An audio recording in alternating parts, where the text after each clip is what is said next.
Combination of resistances, प्रतिरोधकों का संयोजन।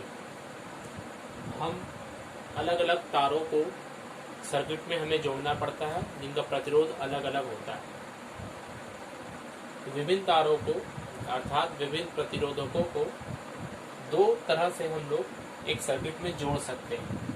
पहला जो तरीका है हमारे पास वो है सीरीज कॉम्बिनेशन, श्रेणी क्रम, और दूसरा हमारे पास जो है वो समानांतर क्रम, पैरेलल कॉम्बिनेशन। सीरीज कॉम्बिनेशन और पैरेलल कॉम्बिनेशन दोनों में आप चित्र में देखें।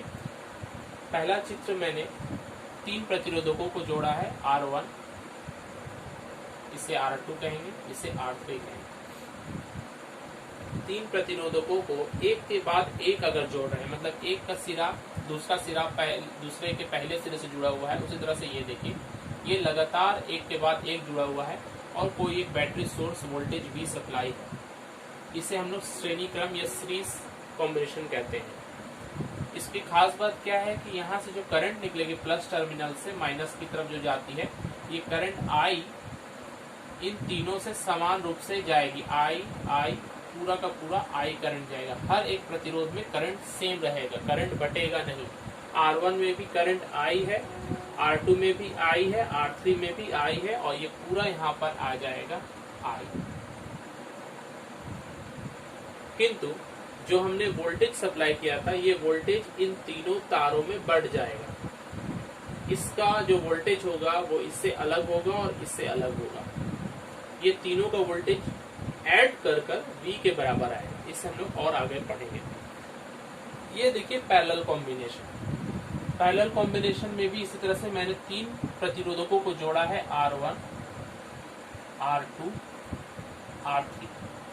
तीनों प्रतिरोधकों को जोड़ने के लिए हमने सबका पहला सिरा एक साथ और दूसरा सिरा एक साथ जोड़ा है। यहाँ पर एक के बाद एक नहीं, एक के नीचे एक, उसके नीचे एक।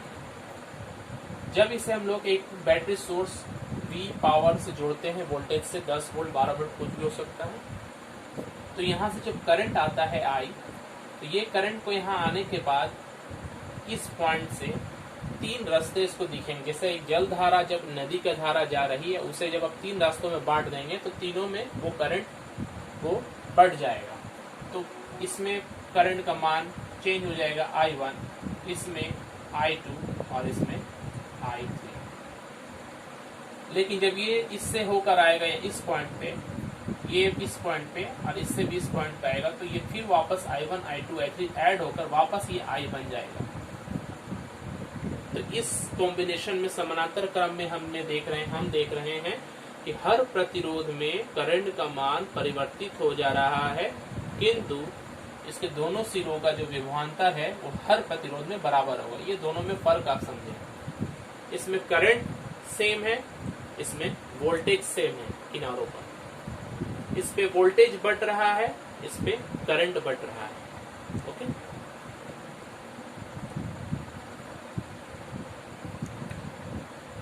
समतुल्य प्रतिरोध। समतुल्य प्रतिरोध, इक्विवेलेंट रेजिस्टेंस। इक्विवेलेंट रेजिस्टेंस, अगर हमने 2 या 2 से अधिक प्रतिरोधकों को श्रेणी क्रम या समानांतर क्रम में जोड़ा है, अगर उन सभी के अलावा एक अकेला प्रतिरोध हम यूज करें, एक अकेला प्रतिरोध लगाएं, जिससे कि परिपथ में जो टोटल करंट जा रहा है वो अपरिवर्तित रहे, उस पर कोई प्रभाव ना पड़े, मतलब उन सभी प्रतिरोधकों का काम ये अकेला कर जाए, तो उस अकेले प्रतिरोध को उन बाकी सभी प्रतिरोधकों का समतुल्य प्रतिरोध कहते हैं। इस चित्र में देखिए समतुल्य प्रतिरोध का चित्र मैंने बनाया है।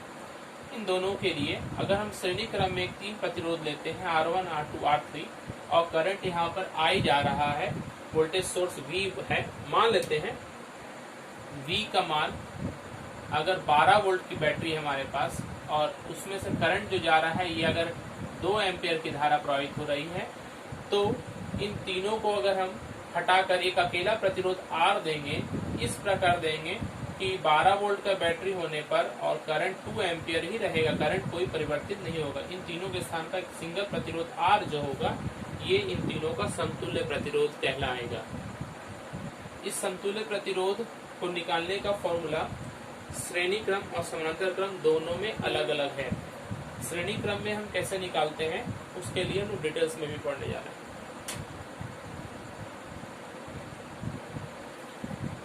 श्रेणी क्रम, एक श्रेणी क्रम का सर्किट देखें, R1, R2, R3 तीन रेजिस्टेंस है, उसका समतुल्य प्रतिरोध मैंने बनाया है। R1, R2, R3 को रिप्लेस करके एक सिंगल रेजिस्टेंस R दिया है जो कि समतुल्य प्रतिरोध है, इसका हमें मान निकालना है। तो पहले इसमें देखिए R1 जो कि पहले ही बताया सीरीज कॉम्बिनेशन में करंट सब में सेम होता है मगर विभवांतर सब में अलग अलग होता है। तो पहले वाले रेजिस्टेंस में अगर हम विभवांतर मापेंगे तो इन दोनों बिंदुओं के बीच हमें मापना पड़ेगा। अगर हम इसका A नाम देते हैं, ये B नाम देते हैं, तो A B के बीच में जो विभवांतर हम मापेंगे, ये विभवांतर को हम V1 कह रहे हैं।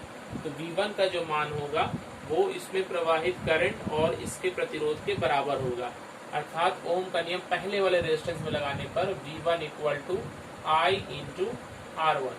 सिमिलरली R2 के लिए भी अगर हम विभवांतर निकालना चाहें ये पॉइंट और इस पॉइंट के बीच में, तो V2 = I × R2। यहाँ पर चूंकि प्रतिरोध R2 है मगर करंट तो सब में आई जा रहा है, इसमें भी और इसमें भी। Similarly V3 = I × R3।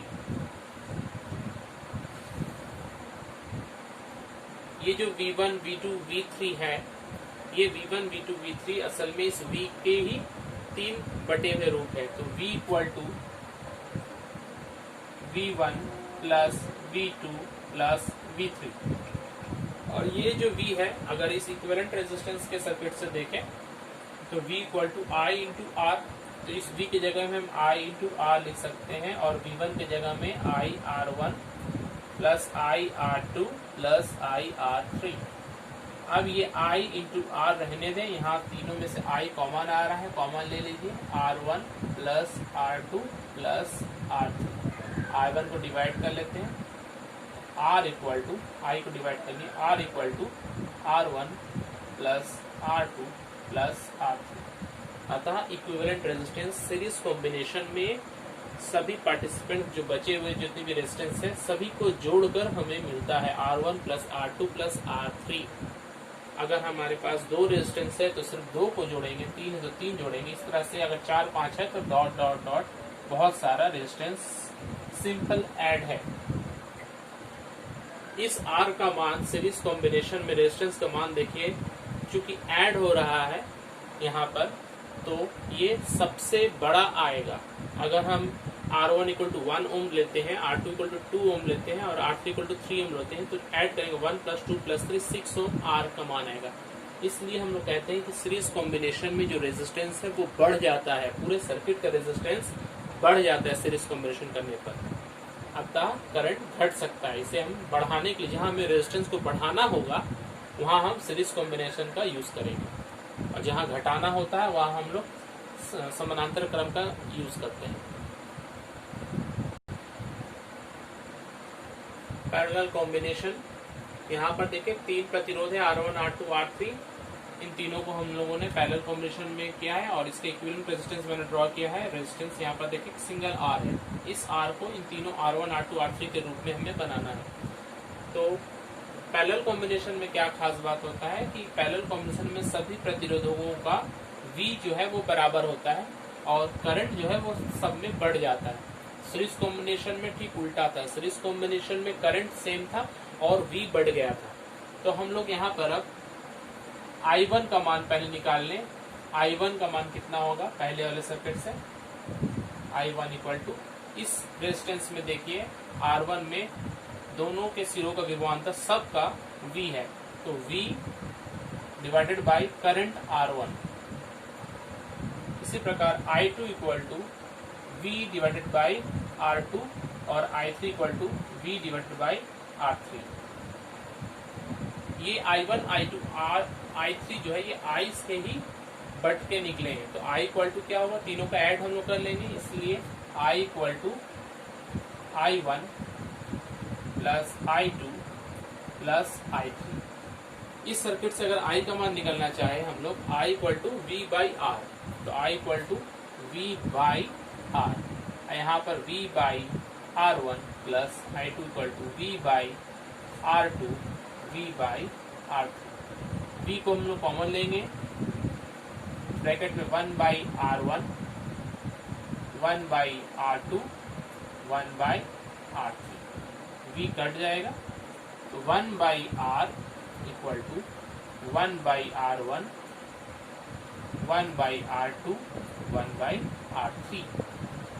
Parallel combination में तीन रेजिस्टेंसों का पैरेलल कॉम्बिनेशन जो हम देख रहे हैं वो हो रहा है 1/R1, 1/R2, 1/R3, मतलब सभी प्रतिरोधों का विलोम कर उनको हम लोग ऐड कर लेंगे। मगर यहाँ पर ध्यान देंगे ये भी 1/R है। जनरली क्या गलती होती है, हम इसको तो 1/R करके ऐड कर लेते हैं। जैसे कि दो एग्जांपल्स मान लेते हैं।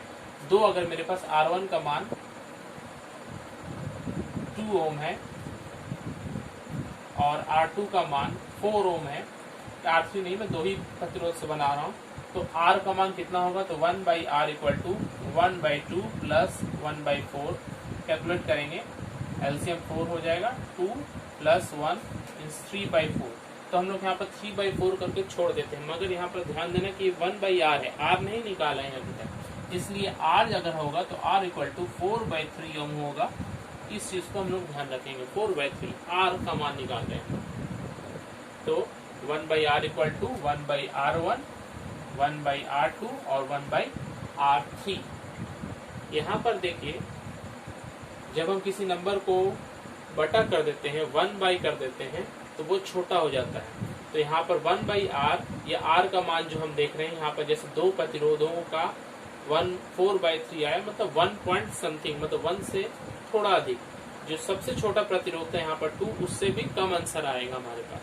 इसलिए हम देखते हैं कि पैरेलल कॉम्बिनेशन में जो सबसे छोटा प्रतिरोध होता है संयोजन में, उससे भी कम आता है समतुल्य प्रतिरोध।